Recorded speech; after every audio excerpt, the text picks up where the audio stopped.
Hello folks, good morning and welcome back for another video review of my astrophotography kit.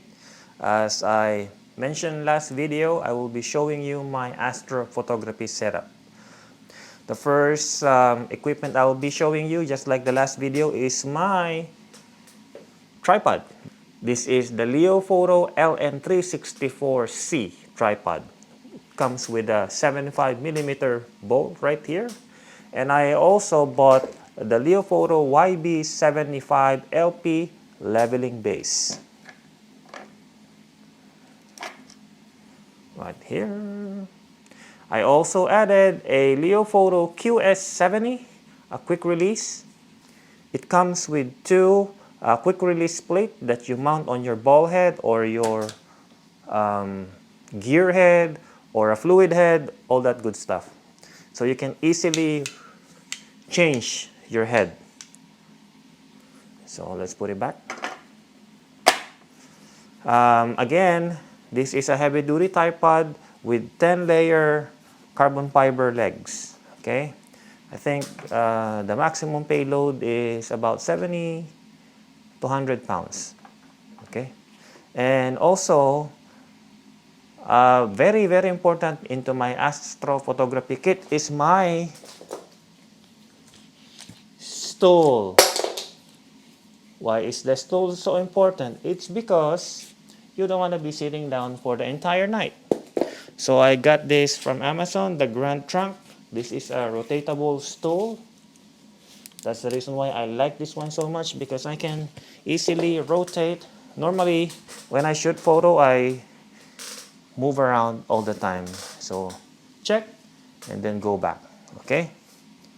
That is my tripod setup. Let's proceed with my camera and tracker setup.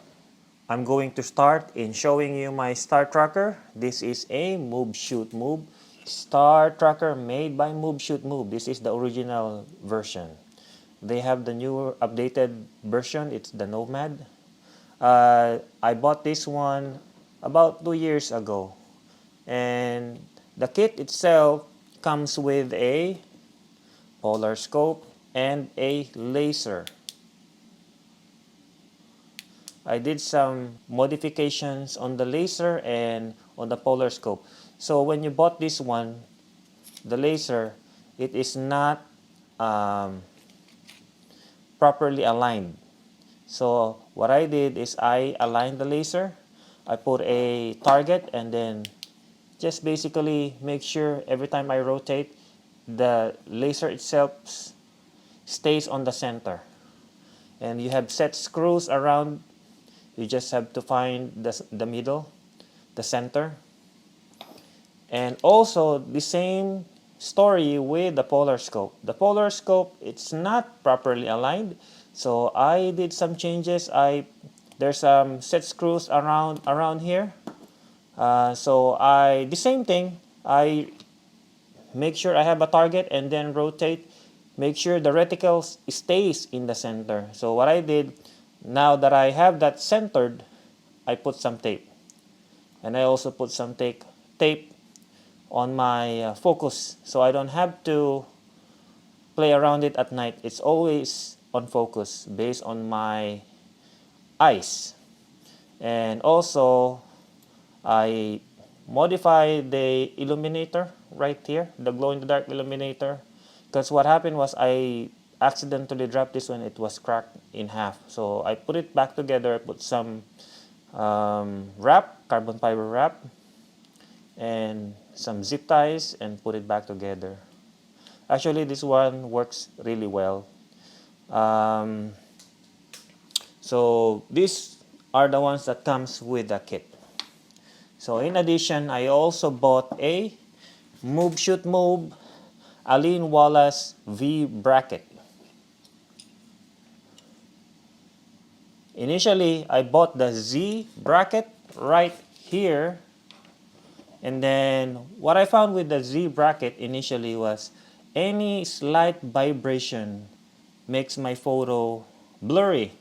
So if you're doing long exposure, you don't want any vibration at all. It will mess up your photo. So I bought the V bracket from Aline Wallace, Move Shoot Move. And I find this one works pretty much like 90% of the time. And I saw somebody from the Move Shoot Move page that what they did with the Z bracket is they made it like a triangle, as you can see here. So there's 2 points of contact now, here and here. So basically what they did is just to flip this middle bracket upside down. So from here, this way, and then mount it back straight. And it has 2 points of contact. It's more stable actually compared to the V bracket. I mean, this one works well too. This is made out of solid aluminum, and it's a little bit heavy. It's 188 grams. This one is heavier at around 200 grams. And then what I did on the Move Shoot Move is I put on a Arca Swiss plate at the back. So in case I wanted to shoot time lapse, I can just mount the Move Shoot Move this way, and then it will rotate. The Z bracket comes with this knob, so loosen it up and then you can rotate 360 degrees of rotation. Okay, and again, the challenge at night, because it's so dark, you cannot see any colors, you only see black and white.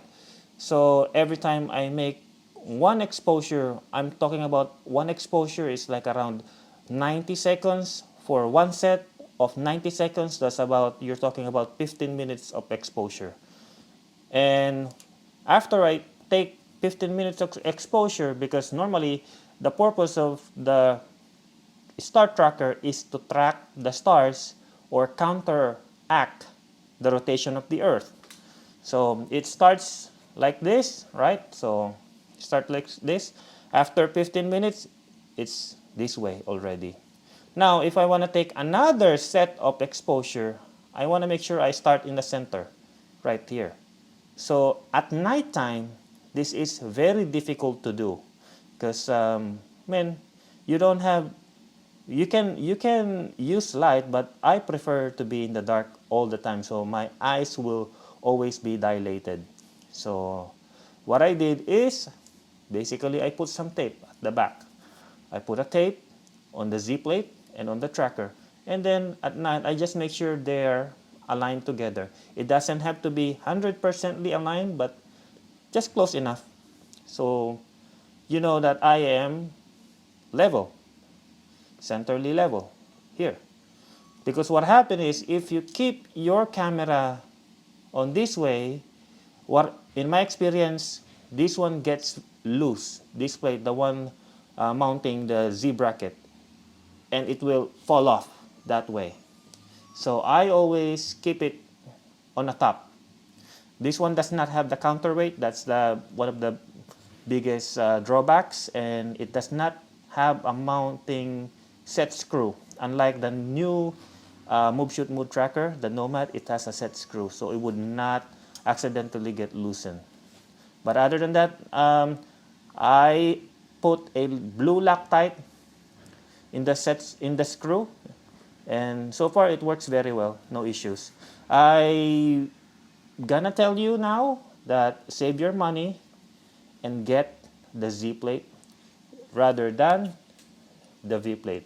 Well, you can also use this one to put it underneath, and then you can mount it this way if you'd like. Okay, and that's basically it. Rotate, make it a triangle. You have 2 points of contact. I've shot Milky Way panorama using this setup, track panorama. So, and then I also upgraded the Arca plate to Andover CL50LS. You know guys that I love this Arca plate because it has a lever and also a twist. You don't want to work hard at night time, so it's a must. And I used this setup back in Halama Beach Astrophotography. All I can say, if this one works 90%, no vibration, no blurry photos, this one works 100%. All my exposure that night is 100% tack sharp. no blurry photos. I'm talking about 90 seconds of exposure with a 40 millimeter lens. Okay, so again, highly recommended. The Move Shoot Move Z bracket. Just flip it around, you have 2 points of contact. 2 points of contact is better than 1 point of contact. Okay, one of the modification I did. And next that I have is my dark flashlight. And this is very helpful because at night, you can use this one to illuminate insects, scorpions, ants, all that good stuff. And also it is very helpful in illuminating by polar scope illuminator. As you can see, this is glow in the dark and it makes sure it glows very bright. Better than the white or the red flashlight. That's it. And now, my remote shutter is a Pixel Pro TW283. And I have my settings here labeled because at night, I don't want to guess. This is my base settings and I can just adjust based on my base settings. And as you can see, shutter of 60 seconds, f2, ISO 800, interval of 4 seconds, 10 frames. The first thing that I do with my remote is I change the channel. I change right now it's in channel 7. You want to do that right away because there might be other astrophotographer or photographer around you that's using the same setup. It automatically defaults to channel 1 and they might accidentally trigger your camera. So change the channel. Also, highly recommended is the battery. Get the Enoloop AAA battery. This one holds charge way better than everything else in a cold night. So Enoloop battery. I also added a Velcro at the back so I can Velcro this one on my tripod. Okay, now to the camera setup. As you can see here, I have my lens warmer. This is 40 grams. The camera I'm using is a D750 Astro modified hydrogen alpha plus visible light. This was modified by Spencer Camera in Utah. The lens that I have here is Sigma f1.8 art lens. And I have my shutter receiver here on top. So the lens, 135 lens weighs 1200 grams. With camera, weighs 2180 plus the warmer, 40 grams. Total weight of this setup is 2220 grams. Again, the maximum payload for this setup is 3200 grams.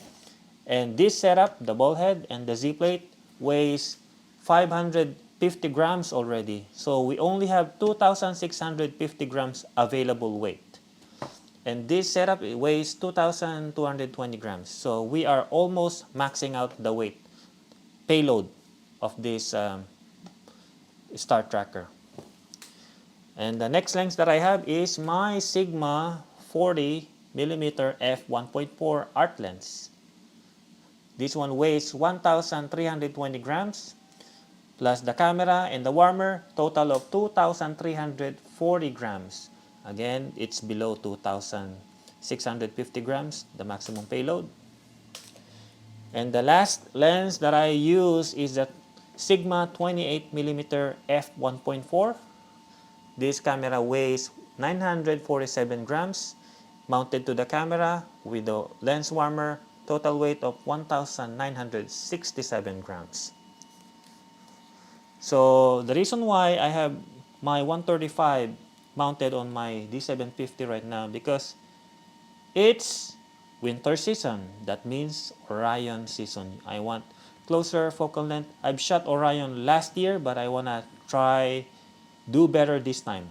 So this will be my primary driver, and with the updated Z plate, I'm looking forward on getting better pictures this year. Next that I have is my Benro GD 3 WHCN gearhead. I used to have the move shoot move equatorial mount, but those things are so weak and a slight adjustment can throw off your alignment easily. This one is solid. Save your money, buy the Benro, the gearhead, and save yourself from trouble. The Benro gearhead works very, very well. As you can see, I put my initial, so I know that's mine. It's just the way I am. I have the Leo Photo quick release plate mounted here. It has 3 set screw. Works very well, does not twist. It has 3 motion. So the first motion is for panning, this knob. The second one is here for the tilt.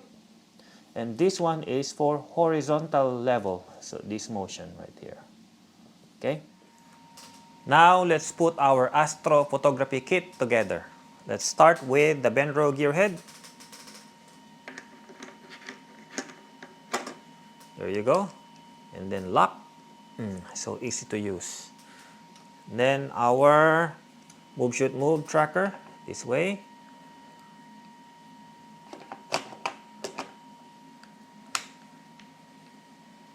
There you go.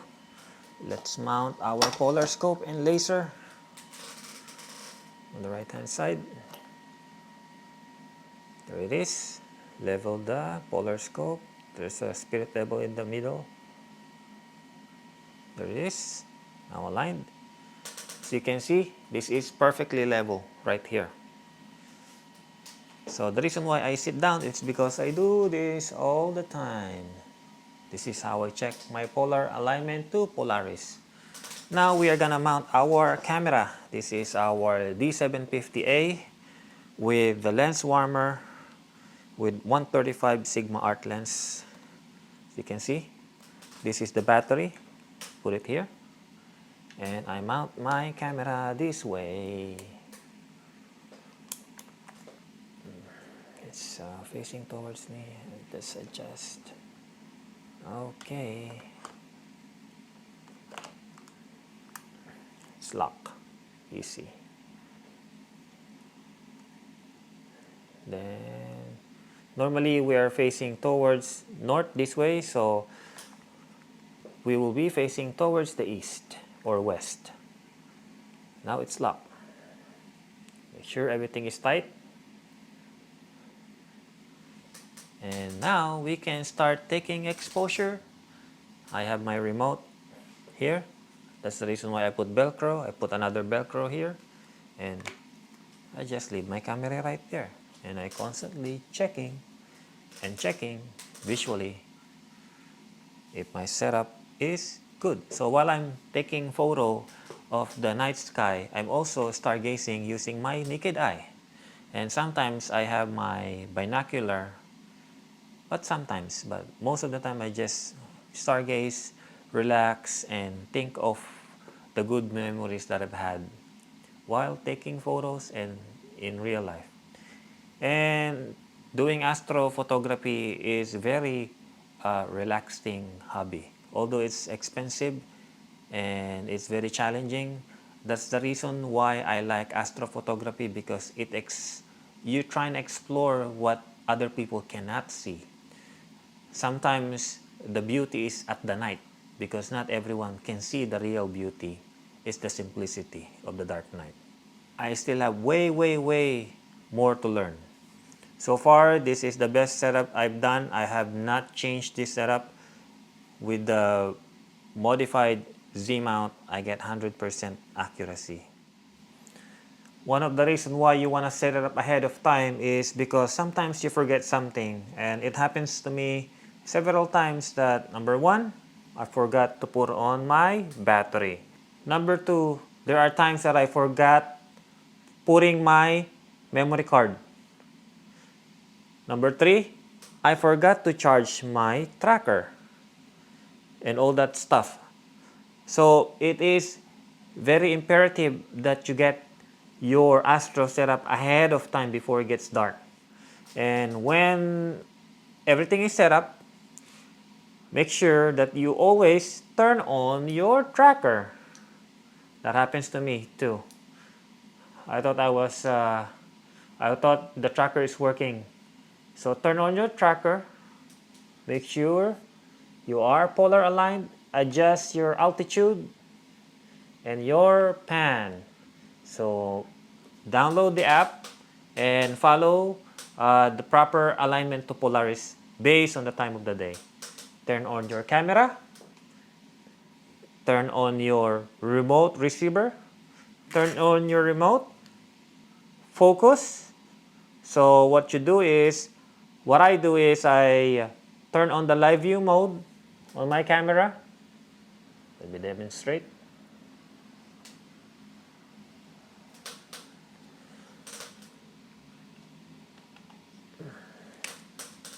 I turn on my live view right there, and then I look for a bright star, and then I move the focus ring and I make sure that the bright star is the smallest. That means I'm in focus. So keep it at manual focus.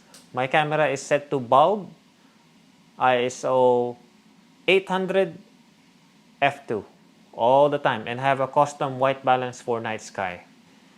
And everything looks good. Everything, camera is working properly. The warmer is on. I'm properly aligned to Polaris. The remote is on. The receiver is on. Tracker is on.